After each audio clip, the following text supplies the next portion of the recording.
Police oversight commissions or police oversight boards, you could call them that. They were supposed to be the answer to police accountability, along with body cams. They were to have the authority to be able to pull a body cam when a complaint was filed. They had the authority to review complaints and investigate those complaints outside of the IA, internal affairs, that most police officers have to go through. Because we do know internal affairs is internal. It's police investigating themselves. So the question becomes, have they been infiltrated? Have they been compromised? I think we might have an answer in Austin, Texas. Oh, and good news. I know there's been some complaints on my audio. It's going to start improving now. I found out how to get Jack working in Ubuntu and Parler. So I can start getting some plugins in. That way it will improve my recordings. KDE doesn't have the best audio enhancements, okay? That's the editor that I'm using. I used to use Premiere Pro, which really had some good editing software in it. So we'll get some improvement. A little background, guys. Back when, this is going back about 5-6 years ago, when body cams and recordings by people, it was more recordings by the citizen and citizen journalists about some of the actions which are questionable when it comes to the police. Well, one of the answers that were put forward by the police unions, which now makes me wonder, the police union wouldn't put it forward unless they had a plan. So one of them was to have a citizen oversight committee. And originally, almost all of the committees at first, all of the board members that handled the oversight were all citizens. But then slowly but surely, rules were changed. And then it became ex-cops, ex-judges. Well, pretty much everybody within the establishment that has been working within the system kind of tends to compromise it. And I think things like this happen because if we take a look at this article and we really think about it, do we have a Sergeant Schultz going on here? You guys know Sergeant Schultz. He's Bill Barr's mentor. Yes, that's right. Sergeant Schultz from Hogan's Heroes. When asked, do you see any problem in the 2020, you know, that thing that happened? Well, I haven't seen anything. That's because you didn't look. I see nothing. I think we have a situation such as that going on here. Report shows APD didn't investigate 90 formal complaints against officers last year. And this is coming out in 2020.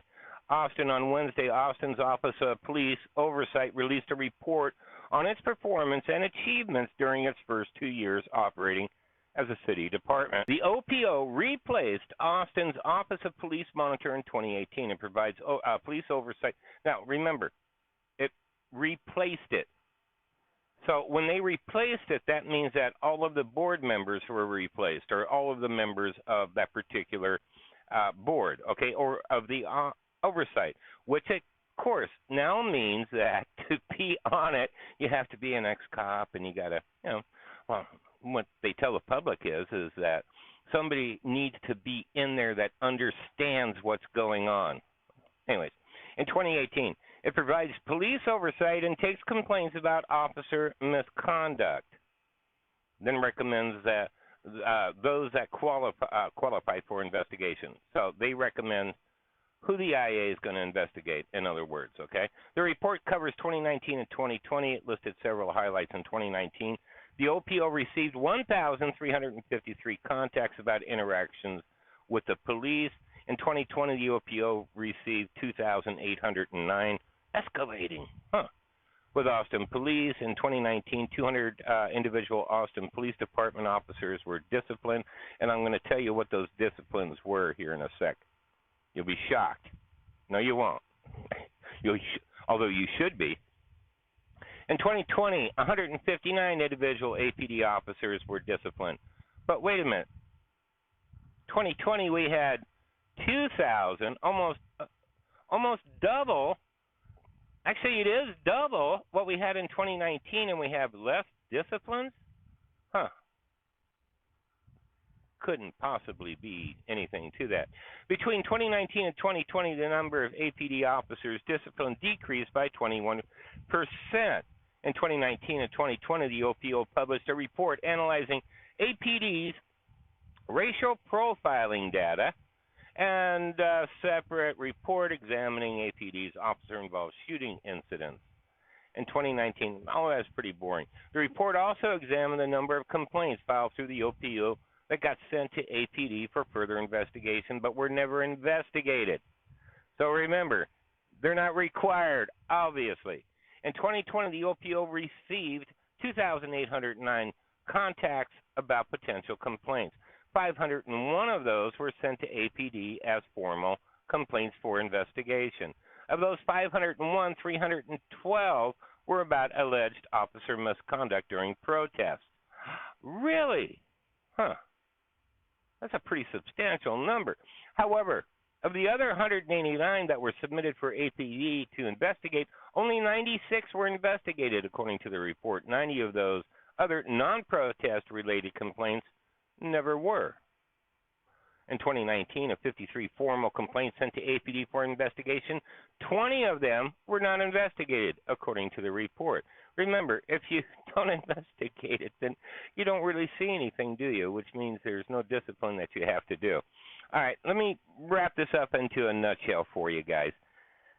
Essentially, of all of the ones that APD investigated, none of them led to a termination. 99% of those were a written discipline or some sort of disciplinary action, either a 2 or a 3-day suspension along that line. Basically, they were all wrist slapping. So you're going to tell me out of 2,800 complaints, all of them were either not worthy of investigation or were wrist slapping offenses. It's kind of what happens. Things start off with the best of intentions, and they end up becoming part of the system. Till my next video.